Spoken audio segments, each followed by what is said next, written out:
Losing 3 games in September for the first time in school history wasn't bad enough for Michigan's Brady Hoke. The fallout for playing a concussed Shane Morris at quarterback continues.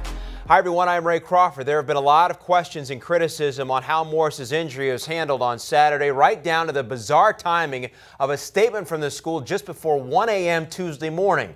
Andy Reid covers Michigan for the Wolverine and Rivals.com. And Andy, what could all of this mean for Hoke's future? Thanks, Ray. Michigan Athletic Director Dave Brandon and Coach Brady Hoke kind of had different things to say about the hit Shane Morris took Saturday against Minnesota. When you factor in the miscommunication about player safety with the fact that Michigan is losing more and more games on a consistent basis, you're looking at some issues for Brady Hoke that could mean he's going to lose his job at the end of the year. All right, thanks, Andy. Our recruiting insiders, Alan True of Scout.com. How could the handling of an injured student-athlete be viewed by potential recruits and their parents, Alan?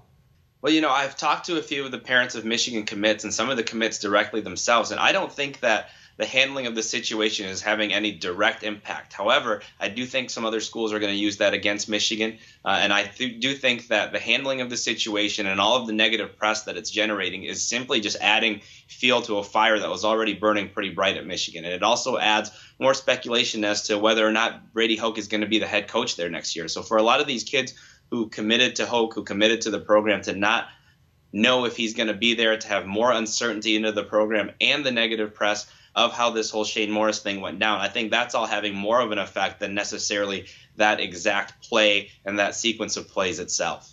All right, Alan, thanks very much. Joined now by our resident running back, Doug Chapman, who's had his bell rung a time or two in college and the pros. So much is being made of the communication. Brady Hoke doesn't wear a headset. The AD alluded there was a lack of communication. How do you think this was all handled Saturday? Brady Hoke's a head football coach. He's not a head trainer. He's not a doctor. He doesn't have a medical degree.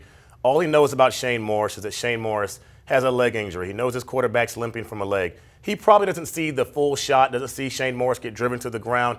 He sees an incomplete pass. He immediately goes into coach mode. I have to get a play in now with a certain amount of time. My quarterback waves off anybody from the sidelines, keeps Devin Gardner on the sideline, does not want anybody to come and substitute him out. So Brady Hoke is thinking as a coach in the moment. He's 4 feet away from the field. The trainers have not told him anything yet. Brady Hoke is not in the business of trying to get student athletes injured. That's not what he does, whether you like him or not. And if they were 4-0, people wouldn't be talking about this. He's on the hot seat, so everything he does now gets magnified. Timing is not good. Not at all. That is for sure. Doug, thanks very much for the latest from Ann Arbor and all of college football. Bookmark our website on your computer. Download the app, CampusInsiders.com.